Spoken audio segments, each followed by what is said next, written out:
राधा मेरी स्वामिनी और मैं राधे को दास, जन्म जन्म मोहे दीजियो श्री বৃন্দাবন ধামবাস। রাধে রাধে। নন্দের নন্দন ব্রজ ঘনশ্যাম, জয় যশোদা নন্দন ব্রজ ঘনশ্যাম। প্রিয় ভক্ত, এই মুহূর্তে আমি রয়েছি ভগবান শ্রীকৃষ্ণের গ্রাম নন্দগ্রাম। নন্দগ্রামের অপরূপ সুন্দর লীলাভূমি। এই গ্রামেই শ্যাম সুন্দর কৃষ্ণ তার অনেক প্রেমময়ী লীলাবিলাস করেছে। আজ আমরা নন্দগ্রামের অনেক দুর্লভ স্থানকে দর্শন করব এবং পুরো নন্দগ্রামকে দর্শন করার পরে আমরা নন্দের নন্দন যশোদানন্দন শ্রীকৃষ্ণের বাড়িতে যাব এবং কৃষ্ণ যে বাড়িতে ছিলেন সেই বাড়িকে দর্শন করব। প্রিয় ভক্ত, এই মুহূর্তে আমরা রয়েছি বৃন্দাবনের টের কদম। এই টের কদমে অনেক মধুর লীলা রয়েছে, সেই লীলা কথা এখন আমরা শ্রবণ করব। এই স্থানে স্বয়ং বিশ্বভানু নন্দিনী আর রাধারানী তার প্রিয় শ্যাম সুন্দরের সঙ্গে মিলিত হতো। এই স্থানের টের কদম নাম হয়েছে এই কারণেই, কেননা কদম গাছে উঠে শ্যাম সুন্দর কৃষ্ণ আর রাধারানীকে ইশারা দিত। কদম গাছে উঠে এই স্থানে কৃষ্ণ বাঁশি বাজাতো আর রাধারানীকে ইশারা দিত, আর রাধারানী এই স্থানে এসে শ্যাম সুন্দরের সঙ্গে মিলিত হতো। তাই এই স্থানের নাম হয়েছে টের কদম। বৃন্দাবনের নিয়ম হলো 5 বছর হলে রাখাল বালকদের গাভীদের পালন করার সুযোগ দেওয়া হয়। তো কৃষ্ণের যখন 5 বছর হয়েছিল তখন কৃষ্ণ প্রথমবারের মতন এই টের কদম থেকে গাভীদের পালন করা শুরু করেছিল। এবং এই মধুর লীলাভূমিতে ভগবান শ্রীকৃষ্ণের অনন্য ভক্ত রূপ গোস্বামী এই স্থানে ভজন করেছিলেন। আর একদিন স্বয়ং বিশ্বভানু নন্দিনী রাধারানী রূপ গোস্বামীর জন্য ক্ষীর প্রসাদম নিয়ে এসেছিল। এরকম স্বয়ং রাধারানী তার ভক্তকে দর্শন দিয়েছিল এই স্থানে। আজও রয়েছে সেই 5000 বছর পুরানো অতি দুর্লভ স্থান বৃন্দাবনের টের কদম। অতি মনোহর এই জায়গাটি এবং এই স্থানে অভিন্ন রাসমণ্ডল রয়েছে। প্রিয় ভক্ত, ঠিক এই স্থানকে বলা হয় রাসমণ্ডল। এই স্থানে রাধাকৃষ্ণের রাসলীলাও হয়। আর সেই 5000 বছর আগে যে কদম বৃক্ষ ছিল, যে কদম গাছে উঠে কৃষ্ণ বাঁশি বাজাতো, এই স্থানে ছিল। এখন সেই গাছটি নেই, কিন্তু সেই গাছের গোড়া থেকে আরেকটি কেলিকদমের গাছ হয়েছে। তো এই স্থানকেই বলা হয় রাসমণ্ডল। তো প্রিয় ভক্ত, এই ভিডিওর শেষ পর্যন্ত জুড়ে থাকুন। অনেক দুর্লভ এই ভিডিওটি হতে যাচ্ছে, কেননা আজ আমরা এই প্রেমময়ী লীলাস্থলকে দর্শন করব, লীলাকথা শ্রবণ করব। কেননা আমাদের জীবনের একমাত্র সার্থকতা হলো ভগবানের কথামৃত শ্রবণ করা। যদি আমরা বৃন্দাবনের রাধা কৃষ্ণের অমৃতময় কথামৃত শ্রবণ করি তাহলেই আমাদের জীবন সার্থক, না হলে আমাদের জীবন বৃথা চলে যাবে। কেননা প্রতিটি দিন আমাদের জীবন থেকে কম হয়ে যাচ্ছে এবং আমাদের জীবনের সময় চলে যাচ্ছে। তাই জীবনের যথার্থ কল্যাণ হয় কৃষ্ণ কথা শ্রবণ করার মাধ্যমে। তাই তো ব্রজ গোপিকারাও তাই করেছিল, তারাও কৃষ্ণের কথামৃত শ্রবণ করেছিল। তাই ব্রজ গোপিকারা এভাবে বলেছিল, হে কৃষ্ণ তব কথামৃত তপ্ত জীবন।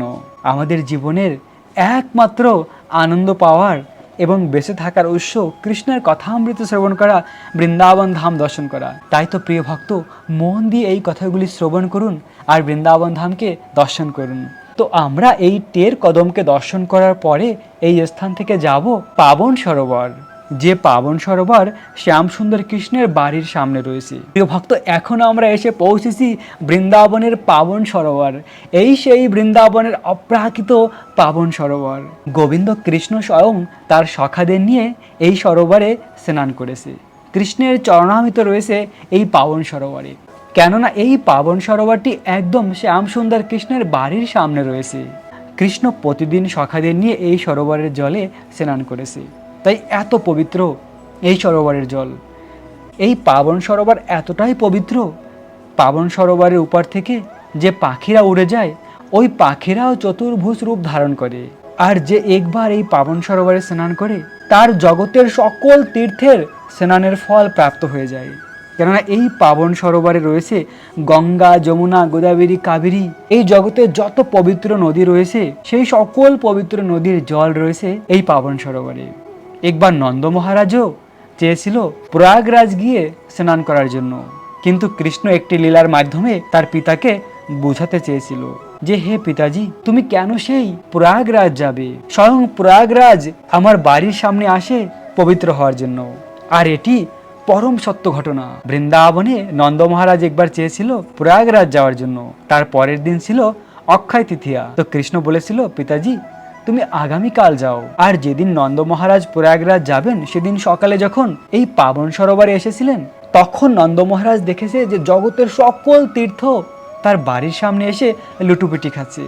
এমনকি প্রয়াগরাজ তীর্থরাজ নন্দ মহারাজের বাড়ির সামনে যে ধুলা, সেই ধুলায় লুটুপুটি খাচ্ছে। কেন না? পবিত্র হওয়ার জন্য। তখন প্রয়াগরাজ স্বয়ং নিজে বলেছেন যে হে নন্দ মহারাজ, পরম সত্য তো এটাই যে এই জগতের সকলে আমাদের তীর্থে এসে তাদের পাপ রেখে আসি।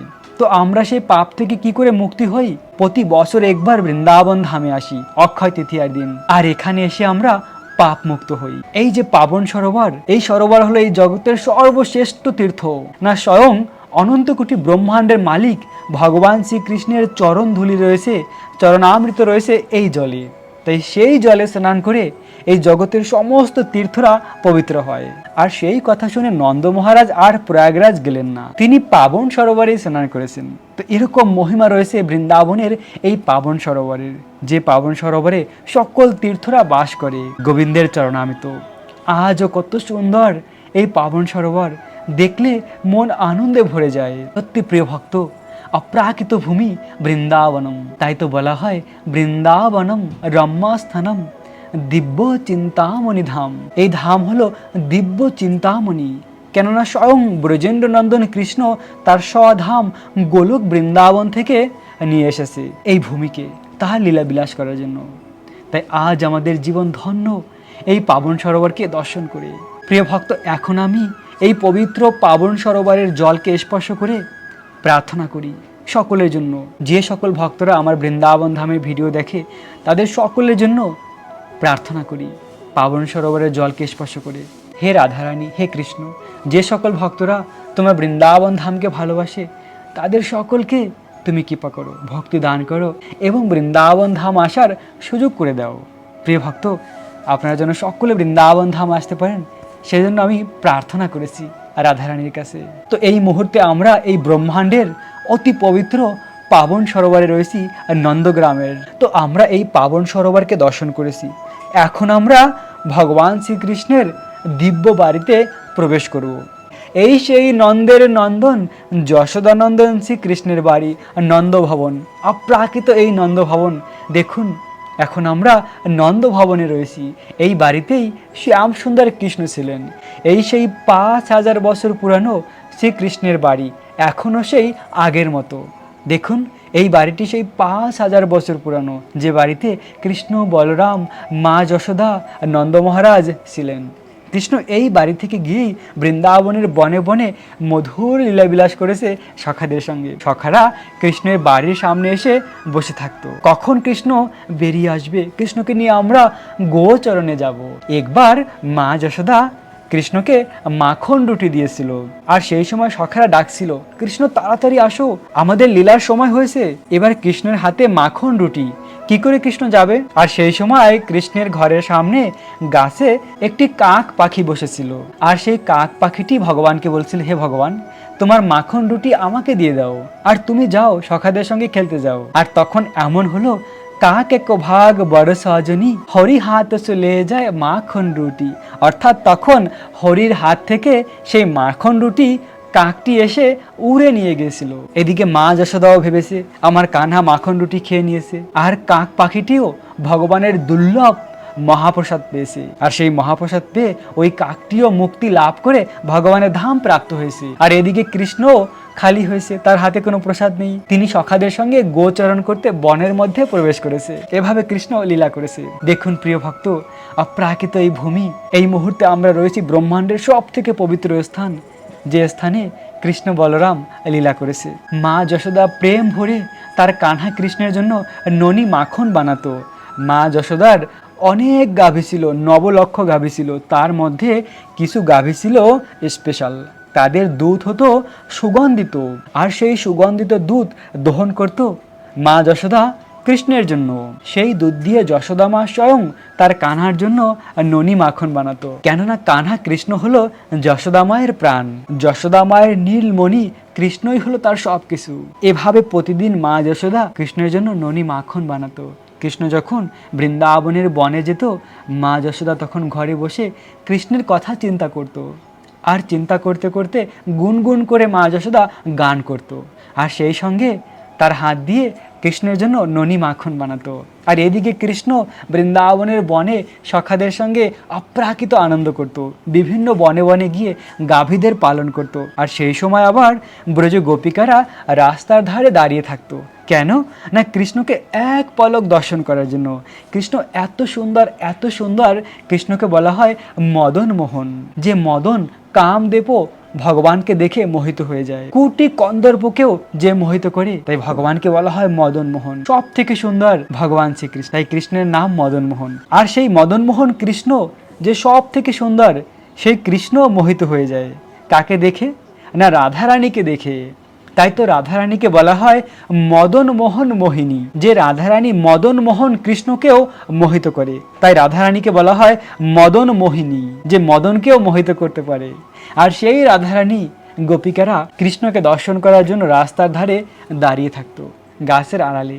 কখন কৃষ্ণ যাবে, কৃষ্ণকে এক পলক দর্শন করে তারা অপ্রাকৃত আনন্দ লাভ করত, কেননা কৃষ্ণই ছিল গোপিকাদের প্রাণ। আর সেই কৃষ্ণকে গোপিকারা সব থেকে বেশি ভালোবাসে। বৃন্দাবনের প্রেম হলো পরকীয়া প্রেম। পরকীয়া প্রেম বৃন্দাবনের সব থেকে উন্নত, কেননা বৃন্দাবনে এই সব কিছু লীলা। ভগবান শ্রীকৃষ্ণের গোপিকারা আর অন্য কেউ নয়, তারা কৃষ্ণেরই অঙ্গস্বরূপ। কৃষ্ণের বাম অঙ্গ থেকে রাধারানীর প্রকাশ, রাধারানীর থেকে সকল গোপিকারা প্রকাশিত হয়েছে কৃষ্ণ সেবার জন্য। তাই বৃন্দাবনের যা কিছু লীলাবিলাস হয়, এই পরকীয়া লীলা, এসব কৃষ্ণকে আনন্দ দান করার জন্য, রাধা কৃষ্ণের প্রেমকে বর্ধিত করার জন্য।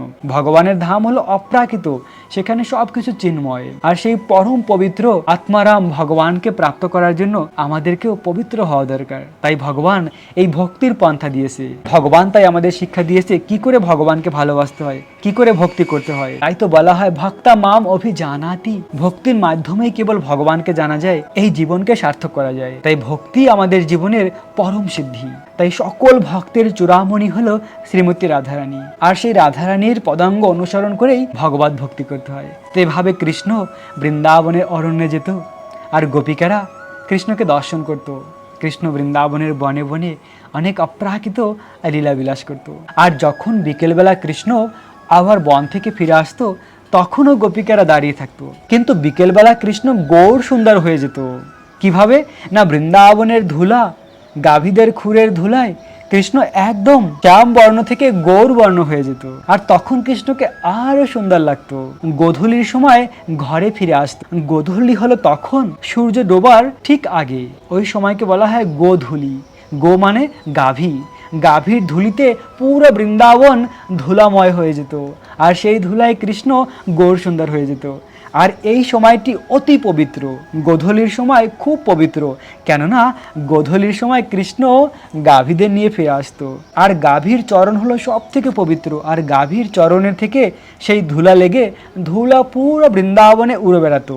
আর সেই ধুলা যার অঙ্গে লাগে সে ভগবানের ধাম প্রাপ্ত হয়। আর আজও রয়েছে বৃন্দাবনের সেই ধুলা। বৃন্দাবনের ধুলা ভগবান শ্রীকৃষ্ণের প্রিয় গাভীদের চরণধুলি, কৃষ্ণের চরণধুলি, কৃষ্ণের প্রিয় গোপিকাদের চরণধুলি। তাই এই সমস্ত ভক্ত ভগবানের একসঙ্গে মিলিত যে ধুলা, বৃন্দাবনের ধুলা, এই ধুলাকে বলা হয় ব্রজরজ। আর এই ব্রজরজ যে মাথায় লাগায় তার মুক্তি হয়। একবার মুক্তি দেবী স্বয়ং এসে কৃষ্ণকে বলেছিল, কৃষ্ণ আমি সকলকে মুক্তি প্রদান করি, আমার মুক্তি কিভাবে হবে? তখন কৃষ্ণ বলেছিল, তুমি বৃন্দাবনের ধুলা তোমার মাথায় লাগাও। তো বৃন্দাবনের ধুলা মাথায় লাগিয়ে মুক্তি দেবীও মুক্তি প্রাপ্ত হয়। তো এরকম অপ্রাকৃত মহিমা বৃন্দাবন ধামের। প্রিয় ভক্ত, কতটা ভক্তি সহকারে আমাদের বৃন্দাবন ধামকে দর্শন করা উচিত ভেবে দেখুন। যখন আপনারা বৃন্দাবনে আসবেন আর হৃদয় থেকে বৃন্দাবনকে ভালোবাসবেন, আপনারা সকলে আমার জন্য প্রার্থনা করবেন যেন খুব শীঘ্রই রাধাকুণ্ডের মন্দির সম্পন্ন হয়, যেন আপনারা আসলে আপনাদের সকলকে ঘোরাতে পারি। বৃন্দাবন ধামে এসে বৃন্দাবনকে দর্শন করা তখনই পূর্ণ হয় যখন কেউ বৃন্দাবনের বিভিন্ন লীলাকথা শ্রবণ করে। শুধু এসে দর্শন করে চলে গেলে কিছুই বোঝা যায় না। যতক্ষণ আমরা লীলাকথা শ্রবণ না করব। ধামকে দর্শন করা যায় শ্রবণের মাধ্যমে, কান দিয়ে।